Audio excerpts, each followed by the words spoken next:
Hello students, स्वागत है आपका जागृति क्लासेस लर्निंग ऐप पर। तो प्यारे बच्चों, हम चैप्टर पढ़ रहे थे विद्युत चुंबकीय प्रेरण। तो अपना चैप्टर चल रहा था विद्युत चुंबकीय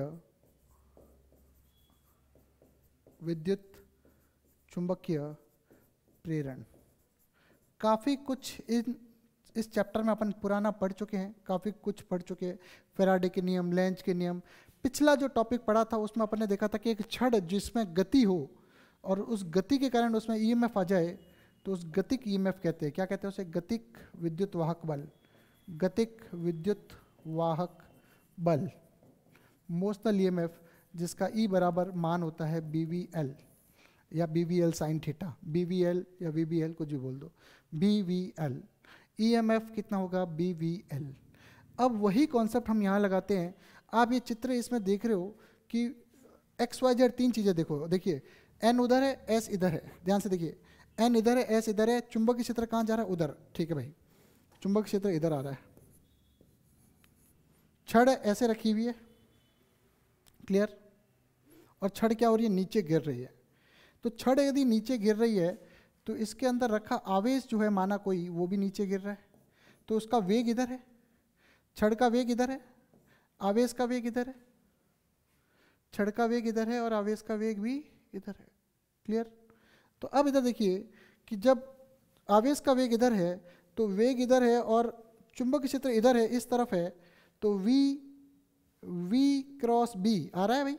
वापस देखिए, मैं कह रहा हूँ V चुंबकीय क्षेत्र, छड़ में आवेश है, वो सब आवेश नीचे, बहुत सारे आवेश है, Q मान के चलो, बहुत सारे आवेश है। ये सारे आवेश क्या हो रहा है इस मार्कर में? अगर सारे आवेश है तो सारे आवेश नीचे जा रहे हैं, मतलब इस छड़ का वेग नीचे है या सारे आवेश का वेग नीचे है।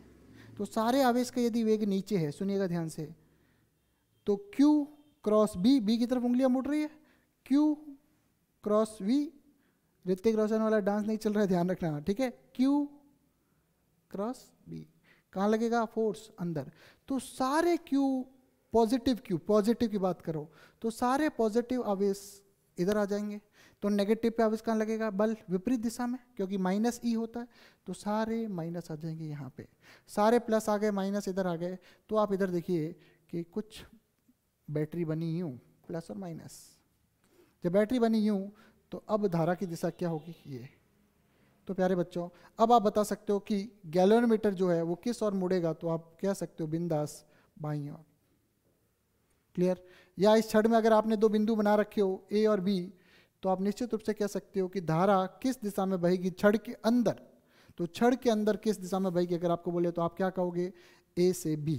छड़ के अंदर धारा बहेगी A से B और छड़ के बाहर बहेगी B से A। गैल्वेनोमीटर जो मुड़ेगा वो बाईं ओर मुड़ेगा। ऐसे सवाल आ चुके हैं पहले भी एग्जाम में। तो प्यारे बच्चों, मेरे समझाने का मतलब था वो मैंने आपको समझा दिया, क्लियर? और ऐसे अगर पेपर में क्वेश्चन आ जाते कि धारा किस दिशा में बहेगी, गैल्वेनोमीटर का विक्षेप किस दिशा में होगा, तो ऐसे क्वेश्चन कभी छोड़ने नहीं चाहिए। क्यों नहीं छोड़ने चाहिए? क्योंकि इसमें दो ही तो ऑप्शन होते हैं, या तो बाईं ओर या दाईं ओर, या A से B की ओर या B से A की ओर। अगर ऐसे क्वेश्चन को कोई छोड़ता है तो भाई मूर्खता है ये। तुक्का लगा दो, कोई दिक्कत नहीं है, सही होगा तो होगा, नहीं तो कौन सा अपने मार्क्स कट रहे। और कट भी रहे कंपटीशन में तो इतनी रिस्क तो बनती है भाई, इतनी रिस्क तो कंपटीशन में लेनी पड़ेगी चयनित होने के लिए। कौन बनेगा करोड़पति में 50-50 का ऑप्शन होता है। अमिताभ बच्चन साहब देते हैं कि नहीं देते हैं? लाइफ लाइन होती है वो, दो ऑप्शन गायब हो जाते हैं। चार ऑप्शन होते हैं तो प्रोबेबिलिटी होती है 1/4, लेकिन दो गायब हो जाते हैं तो प्रोबेबिलिटी हो जाती है 2, मतलब चार में से एक सही होगा और अब दो में से एक सही होगा। इतने तो चांसेस है, क्लियर? चार में जब अक्कड़ बकड़ करके आप सवाल करते हो ना, अक्कड़ बकड़, जो पहली बार 12वीं के बाद पेपर देने जाता है, तैयारी होती नहीं है, पेपर में जाके करता है अक्कड़ बकड़ ढाट ढुस, जहाँ ढुस आ जाता है वहाँ टिक लगा देते हैं, बस। काफ़ी बच्चे करते हैं। तो वही चीज़ है यहाँ पे, जब आपको पता है कि इन दोनों में से एक होना चाहिए, तो जब भी आधी प्रोबेबिलिटी 1/2 प्रोबेबिलिटी हो, वहाँ पे आपको टिक लगा देना चाहिए, तुक्का मार देना चाहिए भाई। इतनी किस्मत खराब है तो सिलेक्शन वैसे ही नहीं होना। अब इन दोनों में अगर दो ऑप्शन आपको पता है, उनमें से एक लगा रहे हो वो भी गलत हो रहा है, तो किस्मत ही नहीं है। किस्मत का साथ बराबर है भाई, मेहनत प्लस किस्मत बराबर सक्सेस, सफलता, ये ध्यान रखना भाई, क्लियर? तो आगे बढ़ते हैं। आज अपन पढ़ेंगे जो यहाँ तक ये क्वेश्चन एक बार वापस देख लो, सभी आवेश नीचे आ रहे हैं तो उनका वेग नीचे है, इस और चुंबकीय क्षेत्र इस तरफ है, मैंने बता दिया एस की तरफ, उस हिसाब से मैंने आपको बता दिया कि वापस वेग इधर है, चुंबकीय क्षेत्र इधर है, क्लियर। तो V क्रॉस B किया, तो V क्रॉस B किया तो बल लग रहा है अंदर, तो सारे पॉजिटिव चले जाएंगे अंदर और नेगेटिव आ जाएंगे इधर। तो ये छड़ अगर ऐसे रखें तो बाकी चीज मैं बता चुका हूँ।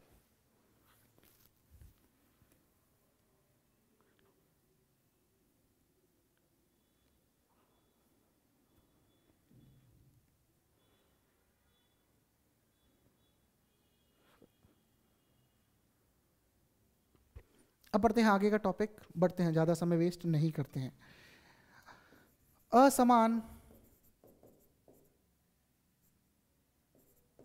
असमान चुंबकीय क्षेत्र में, किसमें? असमान चुंबकीय क्षेत्र में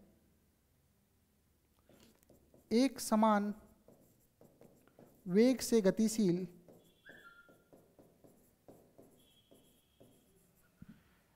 असमान चुंबकीय क्षेत्र में एक समान वेग से गतिशील आयताकार लूप में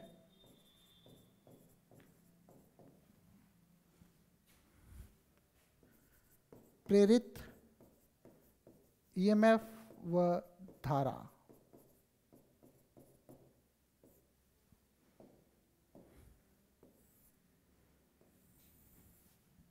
ठीक है। असमान चुंबकीय क्षेत्र में एक समान वेग से गतिशील आयताकार लूप में प्रेरित ईएमएफ व धारा। तो करते हैं कहानी शुरू। कहानी क्या शुरू करें? मान के चलो ये आयताकार लूप है,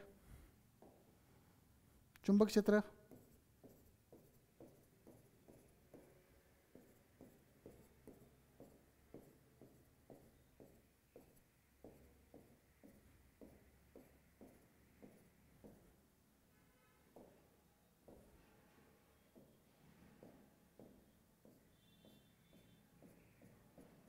ऐसे भी कर सकते हो, पर मैंने कर दिया, चलो ठीक है, ठीक है, ये खत्म।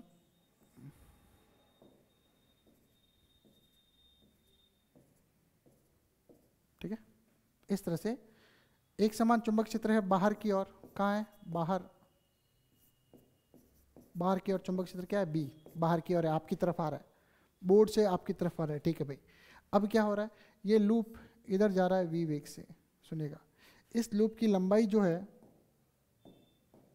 ये इधर जा रहा है वी वेग से, इस लूप की लंबाई एल है, सुनिएगा,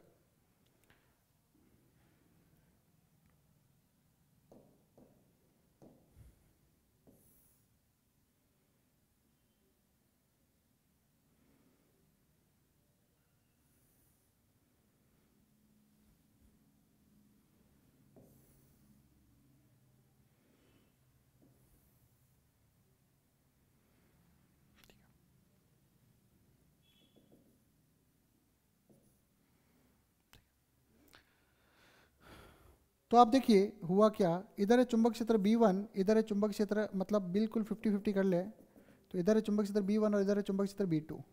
निश्चित रूप से B1 is greater than B2 है, ये आपको ध्यान रखना है। तो असमान चुंबक क्षेत्र में एक आयताकार लूप रखा है जिसकी लंबाई L है, ठीक है, और चुंबक क्षेत्र B1 और B2 दो अलग अलग पोर्शन में अलग अलग है, ठीक है। अब डेल्टा और इसका वेग v है, तो डेल्टा t समय में यदि v डेल्टा t दूरी तय करता है तो ये भी इधर v डेल्टा t दूरी तय करता है, क्लियर। तो मैं कहूँ अगर इसके एरिया में परिवर्तन कितना है तो आप कहोगे सर L v वेग इंटू, देखो v डेल्टा t क्या है? दूरी है, ये क्या है? दूरी। तो अगर ये v डेल्टा t दूरी तय करता है तो ये भी दूरी कितनी आगे तय करेगा? v delta t, clear. तो यहाँ पे डेल्टा a कितना हो गया? लंबाई इंटू चौड़ाई, चौड़ाई कितनी है? v delta t, clear. तो इसका भी सेम हो जाएगा, इसका भी डेल्टा ए कितना हो जाएगा? लंबाई इंटू चौड़ाई, यहाँ तक ठीक है, कोई दिक्कत नहीं। देखो तसल्ली से करेंगे, अपना सही होना चाहिए बस। तो एल वी वेग या चाल, वेग इंटू समय बराबर दूरी, तो ये दूरी जो है चौड़ाई इतनी सी, ये अपने ज्ञात कर ली, ये जो है इतनी सी, क्लियर, और इसकी भी ये इतनी सी, सुनिएगा। तो जब ये इधर से इधर जा रहा है, सुनिएगा, जब ये इधर से इधर जा रहा है तो इसके क्षेत्रफल में क्या हो रही है, कमी हो रही है। इसके जो देखो पहले इतने में से B1 जाता था, लेकिन अब B1 गुजरने वाले क्षेत्रफल से कमी हो रही है कि नहीं हो रही है, क्योंकि ये उधर सरक रहा है, उधर सरक रहा है। और B2 वाले क्षेत्र में क्या हो रही है, वृद्धि हो रही है। पहले B2 इतने में से गुजरता था, अब B2 इतने में से गुजरता है। तो उधर फ्लक्स में वृद्धि हो रही है, इधर फ्लक्स में क्या हो रही है, कमी। तो बाईं ओर से सुनना, बाईं ओर से कुंडली में से गुजरने वाले फ्लक्स में कमी, फ्लक्स में कमी, इसको कितना बोला सुनिएगा, φ1 बराबर B1 इंटू डेल्टा ए। ये समीकरण 1 है, पहले रख दो, दोनों एक ही है, कोई दिक्कत नहीं है, ठीक है। तो φ1 बराबर B1 LV delta T. Clear? ये होगी समीकरण 2, ये होगी समीकरण 3। B1 LV delta T. यहां तक किसी को समस्या हो तो बताओ, मेरे ख्याल से नहीं होनी चाहिए। B1 LV delta T. Clear? दाईं ओर के कुंडली के हिस्से में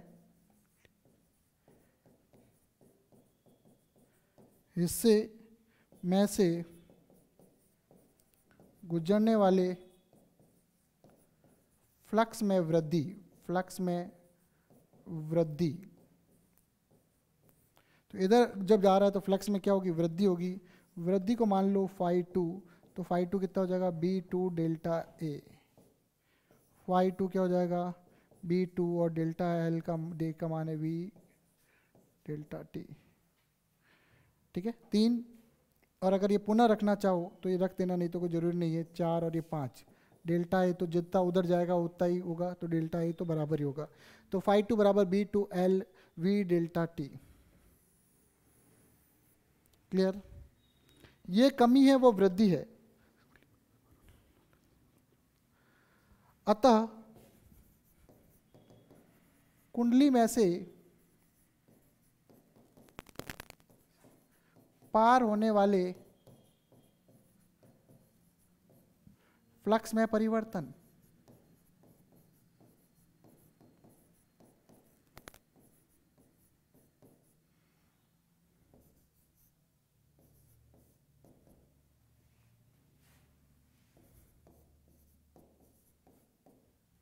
प्यारे बच्चों मेरी बात सुनिएगा ध्यान से, मैंने क्या कहा। ये जब कुंडली है, ये कुंडली जब इधर जा रही है तो आधा B1 का था, आधा B2 का था, आधा आधा था। अब क्या हो रहा है, ये उधर जा रही है तो धीरे धीरे B1 का क्षेत्रफल कम हो रहा है और B2 का क्षेत्रफल उतना ही बढ़ रहा है, सीधी सी बात है। डेल्टा ए इधर कम हो रहा है तो डेल्टा ए उधर बढ़ रहा है। क्लियर? और ये अगर जितना इधर जा रहा है दूरी V डेल्टा टी दूरी तय कर रहा है डेल्टा टी समय में, तो ये V डेल्टा टी दूरी इधर तय कर रहा है, सीधी सी बात है। तो इसके क्षेत्रफल में कमी इतनी है तो इसके फ्लक्स में कमी भी क्या होगी, इसका क्षेत्रफल इंटू B1। तो इसका क्षेत्रफल L V डेल्टा टी, लंबाई इंटू चौड़ाई, दूरी इंटू L, तो L into V delta T into B1। इसके फ्लक्स में कमी इतनी हुई तो इसके फ्लक्स में कमी वृद्धि जो हुई वो कितनी हुई, B2। B2 देखो पहले देखो ये इधर सरका तो इधर इतना बड़ा ना, ये एक्स्ट्रा है। क्लियर? तो इधर हो गया B2 L V delta T.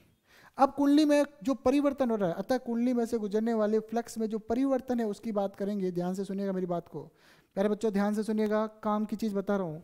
तो जो परिवर्तन है वो है डेल्टा फाई बराबर φ2 माइनस φ1, ये होगी समीकरण नंबर 6। 3 व 5 से मान रखने पर, 3 व 5 से मान समीकरण 6 में रखने पर, अरे बच्चों मज़ा आ जाएगा भाई, इधर देखिए समझिए इसको। तो डेल्टा फाई बराबर कितना हुआ, ये हो जाएगा B2 LV delta T minus B1 LV delta T. Delta phi कितना हो गया, ये हो जाएगा B2 माइनस B, हाँ ये हो जाएगा, कॉमन आ जाएगा LV डेल्टा टी, और बचा क्या B2 minus B1, B2 minus B1।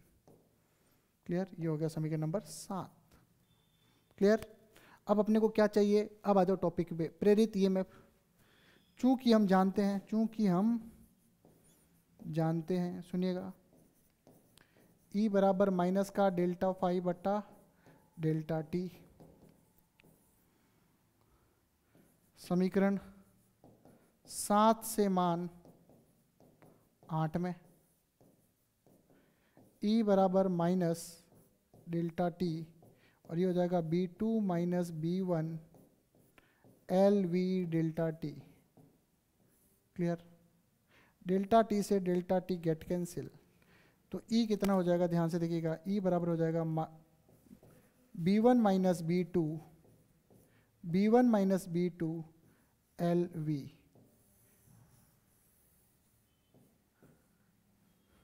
No, अरे ईएमएफ कितना होगा, B1 माइनस B2 LV, तो ईएमएफ BVL तो अपन पढ़ते ही थे। अब जब परिवर्तन है, देखो ईएमएफ, सुनिएगा मेरी बात को ध्यान से, ईएमएफ इधर लिखता हूँ, ईएमएफ BVL तो अपन पढ़ते ही थे, लेकिन जब B में परिवर्तन है तो क्या पढ़ना है, डेल्टा BVL, और क्या। क्लियर। चुंबकीय क्षेत्र में अगर परिवर्तन है तो डेल्टा BVL, बात तो वही है, विमा तो वही है, E बराबर BVL का हो या डेल्टा BVL का हो, तो 9 हो गई। अब प्रेरित धारा, मैं यहां लिख रहा हूं क्योंकि जगह इसी में मैं खत्म करूंगा। प्रेरित धारा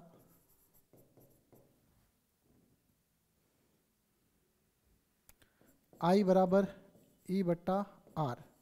R क्या है, कुंडली का प्रतिरोध।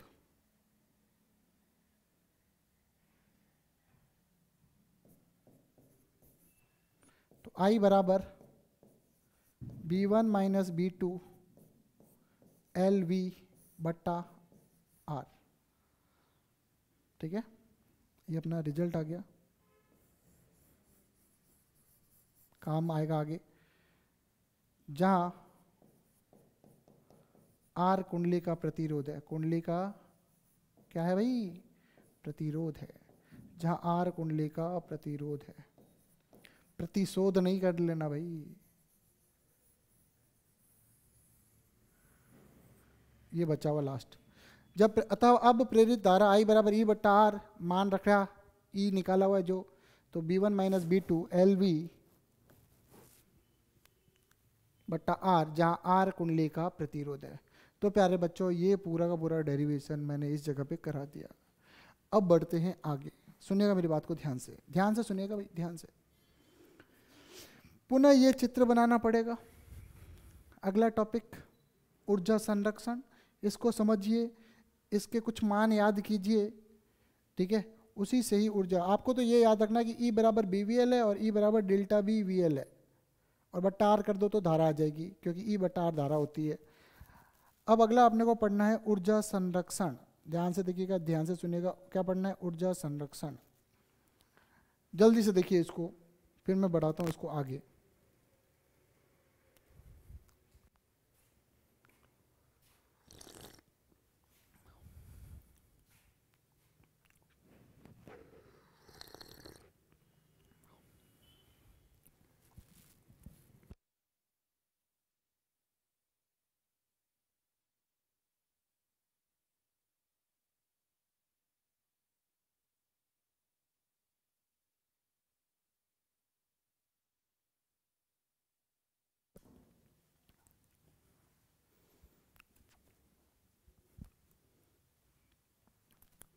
पूरे पेज में मेरा टारगेट था कि डेरिवेशन कराने का, मैंने करा दिया भाई।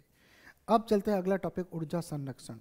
जो यहाँ धारा बह रही है, सुनिएगा, ये जो धारा बह रही है, धारा आई कैसे, क्या है, वो सब ऊर्जा संरक्षण। देखिए अगला टॉपिक है इसी केस में ऊर्जा संरक्षण।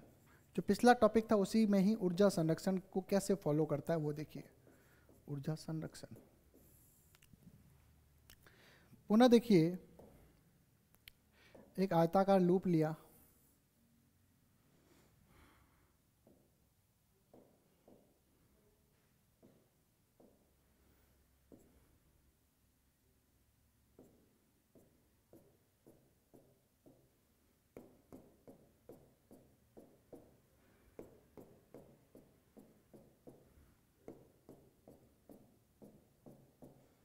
ये मैंने बना दिया चुंबकीय क्षेत्र बी, जो कहाँ की ओर है, बाहर की ओर।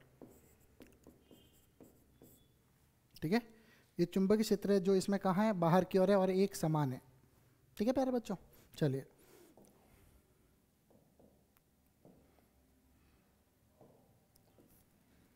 और ये इधर जा रहा है किस वेग से, v वेग से, ये भी मैंने बता दिया।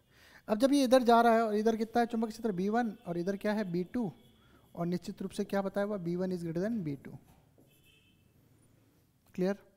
अब इधर देखिए, मेरी बात को ध्यान से समझिए।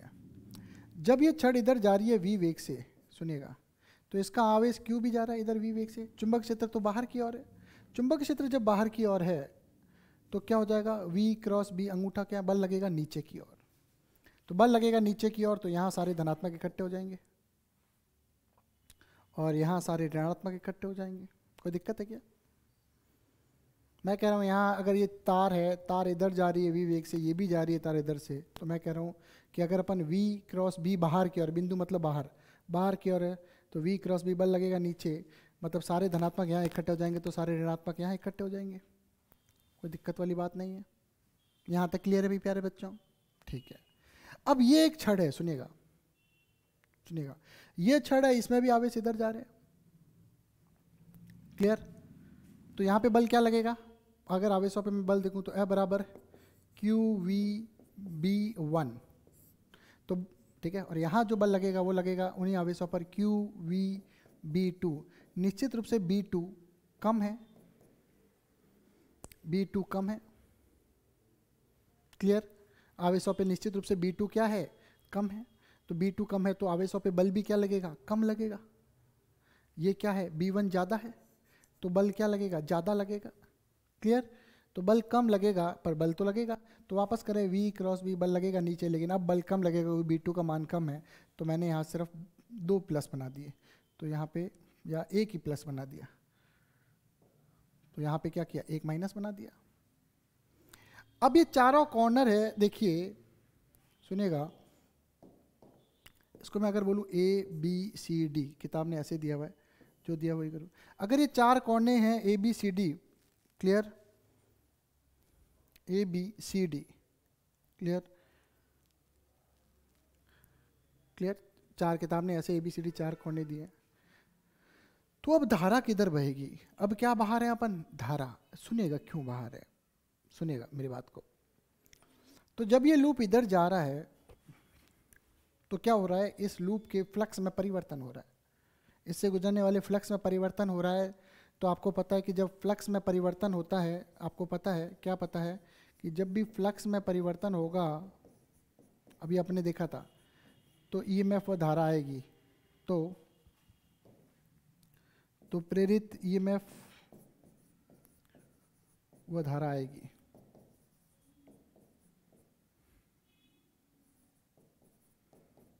उत्पन्न होंगे। क्लियर बात है। तो सर पीछे वाले डायग्राम में धारा किधर बाहर है, आपने बताया नहीं, तो भाई बता देते हैं।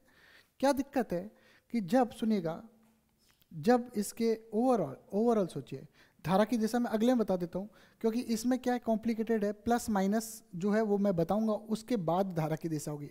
धारा तो बहेगी इसमें। क्लियर। तो अब धारा की दिशा के लिए मैं क्या करूँगा, मैंने ये प्लस माइनस बनाए इसीलिए समझाने के लिए, धारा की दिशा किधर होगी। तो जब प्लस है, देखो ये उच्च विभव है, सबसे उच्च, ये सबसे निम्न। क्लियर। ये थोड़ा उच्च, ये थोड़ा निम्न। तो ये 10 वोल्ट है, सुनिएगा, तो ये 5 वोल्ट है। तो ये अगर -5 वोल्ट है तो ये -10 वोल्ट है। तो अब धारा कैसे बहेगी, मान लो धारा बहेगी ऐसे, उच्च विभव से निम्न विभव, उच्च विभव से फिर निम्न विभव, उच्च विभव से फिर निम्न विभव, पूरा रोटेशन ऐसे घूमेगा। क्लियर बात अर्थ में। तो धारा की दिशा कैसे होगी, इस तरह से, इस तरह से जो धारा की दिशा है इसको अपन कहते हैं एंटी क्लॉकवाइज। क्या कहेंगे, एंटी क्लॉकवाइज धारा की दिशा होगी। मेरे हिसाब से यहाँ तक बच्चों क्लियर है। इस तार की लंबाई L है, इस तार की लंबाई भी L है। क्लियर। अब देखिए, सुनिएगा, जब इसमें धारा बही नीचे, सुनिएगा, अभी इस पे बल लगा, कौन सा, लॉरेंज बल। अब देखिए धारावाही तार के कारण बल लगता है, वो बल लगेगा। देखो अपने को पता है, मैं पहले भी आपको बता चुका हूँ, देखिए F बराबर Q into V cross B। और F बराबर आई एल क्रॉस बी। ये दोनों सूत्र आपको पता होने चाहिए, ये मैं पहले बता चुका हूँ। देखिए अब धारावाही तार है तो फिर बल लगेगा, बल किधर लगेगा वो भी देखें। तो अब जो है धारा ऊपर से नीचे आ रही है और चुंबक क्षेत्र फिर से बाहर की ओर है। तो जब धारा, क्लियर, धारा बहेगी, धारा की दिशा क्या होगी, धारा बहेगी, तो धारा बहेगी और धारा की दिशा कैसे होगी, ए डी सी बी ए होगी। क्लियर, धारा की दिशा ए डी सी बी ए होगी। क्लियर। अब वापस मेरी बात को ध्यान से देखो, समझने का है, पूरा दिशा वाला है, मैं बार बार हाथ को ऐसे ऐसे कर रहा हूं, तो किसके पीछे लॉजिक है भाई, ये ट्रिक है, ये कॉन्सेप्ट है। दिशा जब तक नहीं आएगी कुछ समझ में नहीं आएगा, इसलिए मैंने पहले पिछली क्लास का पूरा शुरू में पूरा आपको वही बताने की कोशिश की है, ए क्रॉस बी और फ्लेमिंग के नियम। धारा ऊपर से नीचे है, चुंबकीय क्षेत्र बाहर है, आप देख लो धारा नीचे है, चुंबकीय क्षेत्र बाहर है, 90 डिग्री का कोण है। अब मैं करूंगा V क्रॉस B, अंगूठा उधर, क्लियर, या L क्रॉस B, L नीचे है ना, देखो धारा की दिशा में L होता है, पहले बता चुका हूं। धारा ऊपर से नीचे बह रही है, तो धारा अगर ऊपर से नीचे बह रही है, तो जब धारा बह रही है, सुनिएगा, तो L की दिशा धारा की दिशा होती है, ध्यान से देखना। L बिल्कुल लंबाई की दिशा तो होगी नहीं, ठीक है। तो मैं कहूँ अगर ये मेरी बात सुनो, अगर ये है, इसकी लंबाई क्या है L की, तो भाई पता नहीं बता सकते, नहीं बता सकते, क्लियर, या ऊपर होगी या नीचे होगी, L की दिशा पता नहीं। लेकिन जैसे ही धारा बह रही है, धारा एक अदिश राशि है, तो अपन कह सकते हैं L की दिशा ऊपर की ओर है। क्यों? क्योंकि L की खुद की कोई दिशा नहीं होती, I जो एक अदिश राशि है वो L को दिशा प्रदान करता है, तो L की दिशा अब क्या कहेंगे, ऊपर की ओर। मान के चलो इस केस में पता नहीं है भाई, धारा नीचे बह रही है, तो अब L की दिशा कहाँ है, नीचे की ओर है, ये ध्यान रखना आपको, ठीक है भाई, ठीक है। चलो पढ़ा। अब प्यारे बच्चों इधर मेरी बात को ध्यान से सुनिए, मैं क्या कहना चाह रहा हूं, बहुत काम की चीज कह रहा हूं। L क्रॉस B बल लगेगा उधर, L क्रॉस B, इस सूत्र से L क्रॉस B धारावाही तार, बल लगेगा उधर, तो इस पे बल लगेगा इधर। ये तो अलग ही बल था, अब जो ओरिजिनल बल लग रहा है वो इधर लगेगा, इधर, क्लियर। उसको अपन बोलेंगे F1 बराबर ILB1, F1 बराबर ILB1, और वो किधर और लग रहा है, बाईं ओर, बाईं ओर, कहाँ लग रहा है भाई, बाईं ओर लग रहा है, क्लियर। इसमें धारा कहाँ जा रही है, ऊपर जा रही है, और चुंबकीय क्षेत्र बाहर है, तो L cross B, L B बाहर है ना, L क्रॉस B, अंगूठा इधर, अब इस पे बल लग रहा है इधर, क्लियर।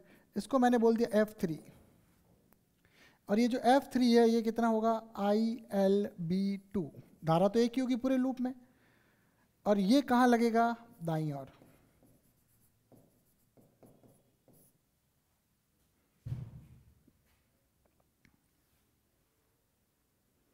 क्लियर,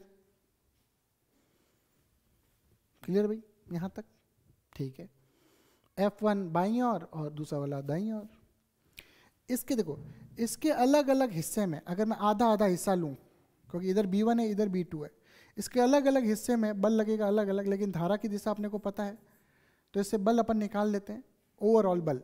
इसके देखो, इस हिस्से में जो बल लगेगा, इस हिस्से में बल लगेगा, इस हिस्से में बल लगेगा, इस हिस्से में बल लगेगा, सारे बल इक्वल एंड अपोजिट होंगे, तो कुल मिला के इस पर नेट बल इन दोनों के कारण 0 होगा। करके देखते हैं क्या कह रहा हूँ मैं, पुनः दूसरा कलर लेते हैं। मैंने कहा कि भाई इस पे बल, धारा ऐसे जा रही है, ठीक है, चुंबकीय क्षेत्र बाहर है, आपने कहा L क्रॉस B ऊपर की ओर, तो ऊपर जो भी बल लग रहा है, जितना भी लग रहा है, मैंने उसको बोल दिया भाई F2, और वो हो जाएगा I, ठीक है। अब मैं इसको IL, आधे में B1 है आधे में B2 है, तो मैं इसको I में नाम नहीं दूंगा, क्लियर, मैं सीधा बोलूँगा F2, ठीक है। और इस पे नीचे की ओर जो बल लगेगा वो कितना लगेगा, F4, करके देख लेना, L क्रॉस B नीचे की ओर, F2 और F4 इक्वल एंड अपोजिट होंगे निश्चित रूप से, क्लियर।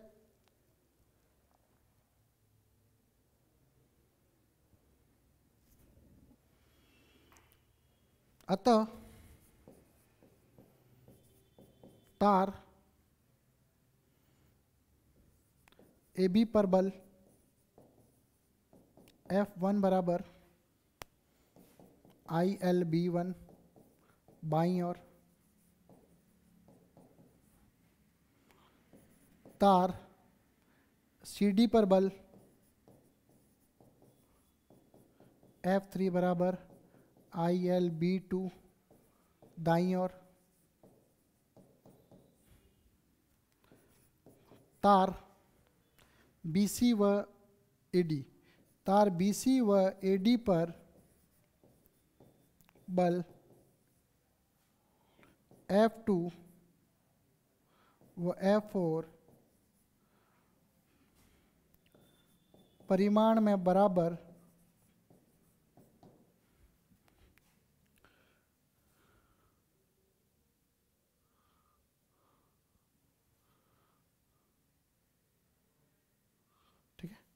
परिमाण में बराबर व विपरीत दिशा में होने के कारण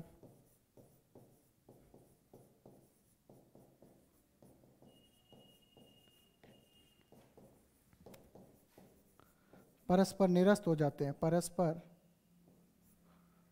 निरस्त हो जाते हैं।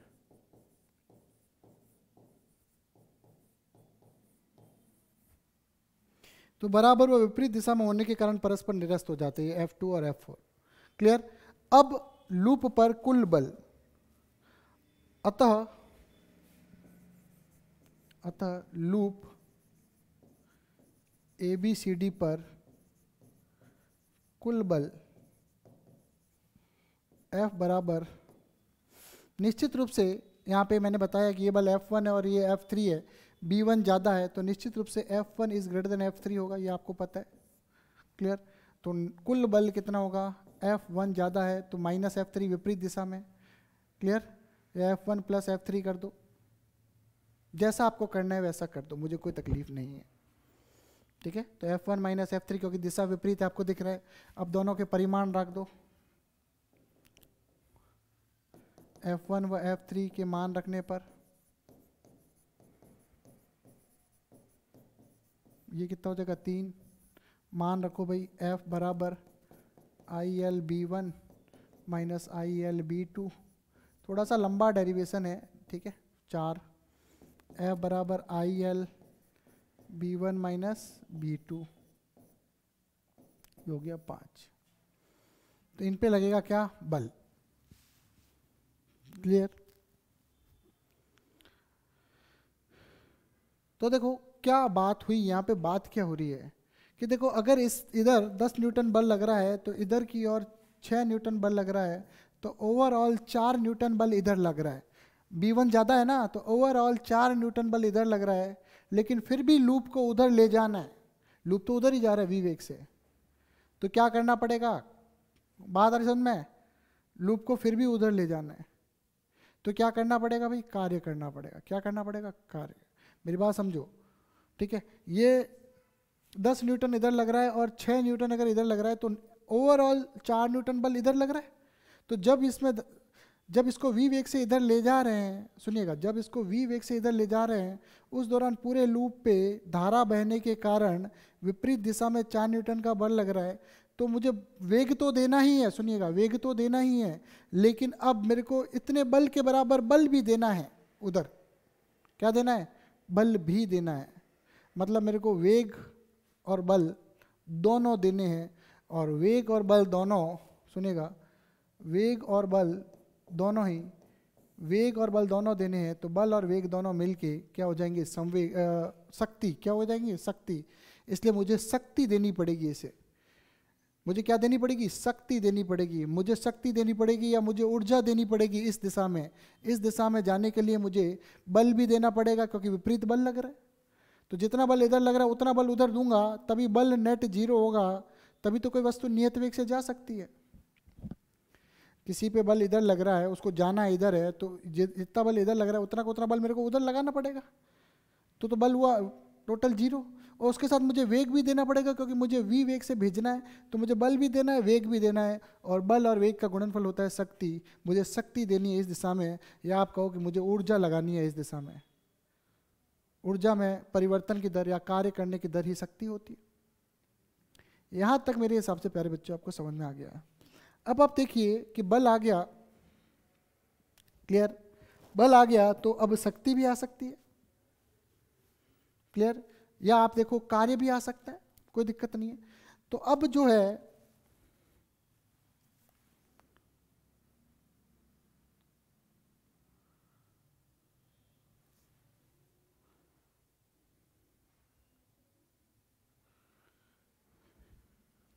देखिए, अब ध्यान से, कलर चेंज, ये बल लग रहा है, ठीक है, कहाँ लग रहा है ये बल, नेट बल कहाँ लग रहा है, पीछे की ओर, मतलब मैं कहता हूँ बाईं ओर,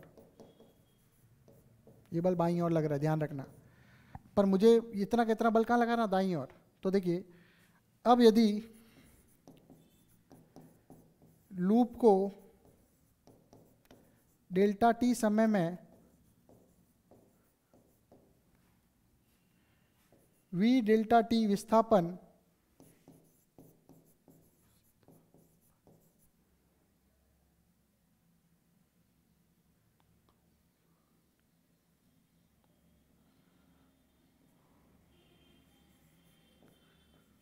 धारा के कारण लगने वाले बल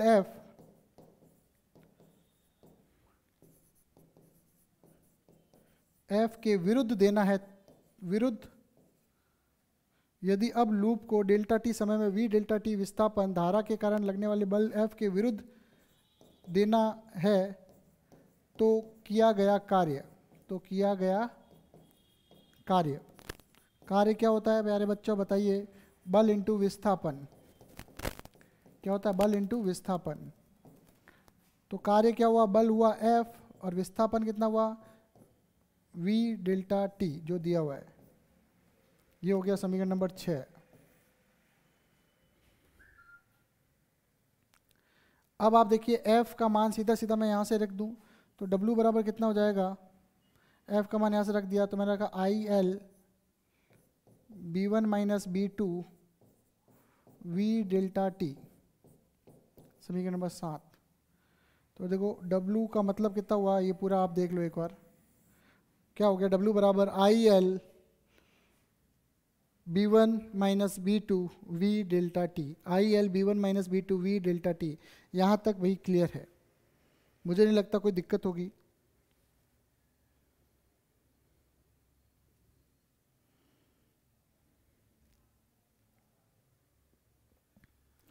अब ये जो I है इसका मान अपन पहले ज्ञात कर चुके हैं, थोड़ा लंबा डेरिवेशन है, ध्यान से देखना।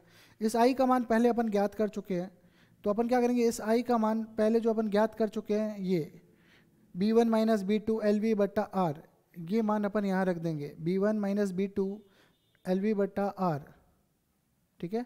और यहाँ पे क्या है BLV, ठीक है, I का मान रख देंगे और यहाँ पे भी अपने को एक BLV दिख रहा है, आपको दिख रहा है BLV, तो कोई ज़्यादा दिक्कत वाली बात नहीं है। तो यहाँ पे अतः I का मान रखने पर, I का मान रखने पर W बराबर B1 माइनस B2 VL बट्टा R,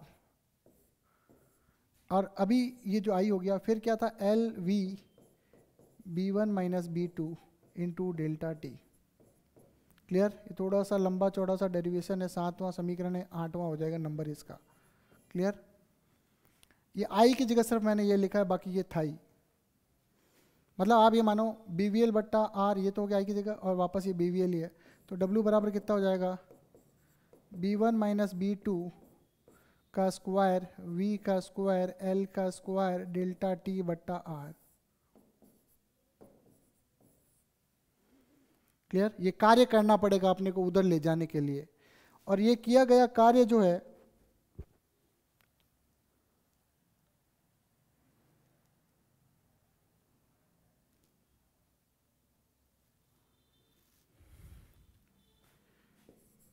यही किया गया कार्य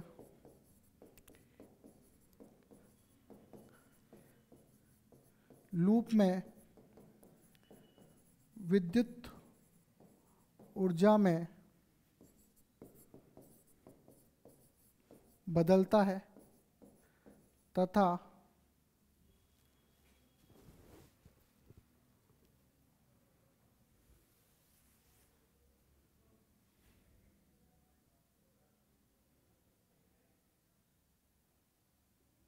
या अपन इसको दूसरे तरीके से कहें,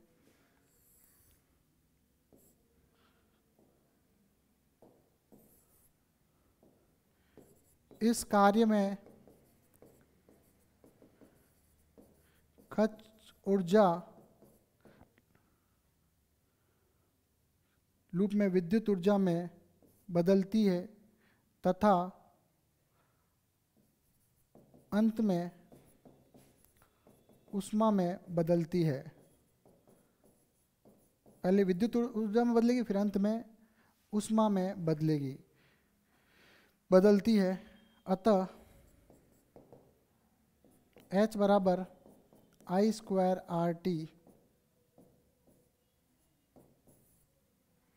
पुनः डेल्टा टी कर देते हैं, पुनः I का मान रखने पर देखो H बराबर I² RT जूल का ऊष्मा नियम या जूल का तापन नियम आपको ध्यान हो तो हीट बराबर I² R डेल्टा टी होता है। तो H बराबर ये कितना है B1 माइनस B2 LV बटा R का स्क्वायर R डेल्टा टी। तो यहाँ से प्यारे बच्चों H क्या निकल के आया, H बराबर क्या आया B1 माइनस B2 का स्क्वायर L का स्क्वायर V का स्क्वायर बटा R का स्क्वायर और इंटू R डेल्टा टी तो था ही था। R से R कटा तो H बराबर क्या आया B1 माइनस B2 का square L square V square बटा R इंटू डेल्टा टी। समीकरण 9 तथा 13 से W बराबर H अर्थात किया गया संपूर्ण बाह्य कार्य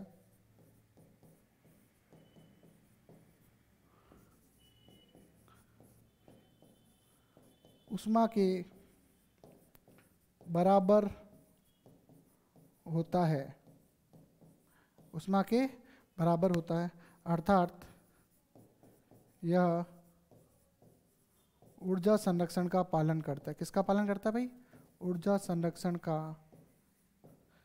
पालन करता है।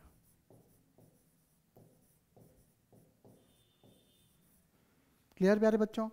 ये डेरिवेशन खत्म हुआ, लंबा चौड़ा डेरिवेशन था लेकिन अब फाइनली अपना खत्म हुआ भाई।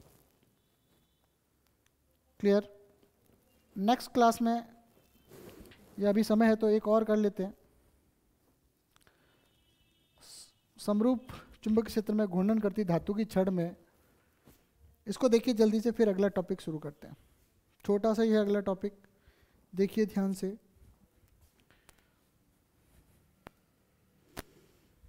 तो इस क्लास ने थोड़ा ज़्यादा टाइम ले लिया, तो आज की क्लास प्यारे बच्चों हम यही समाप्त करेंगे। अगली क्लास में आगे टॉपिक पढ़ेंगे।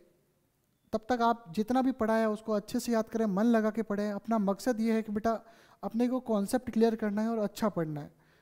अच्छा पढ़ेंगे, चीज़ों को समझेंगे तो निश्चित रूप से अपने दिमाग का विकास होगा और अपन अच्छे अंक प्राप्त करेंगे।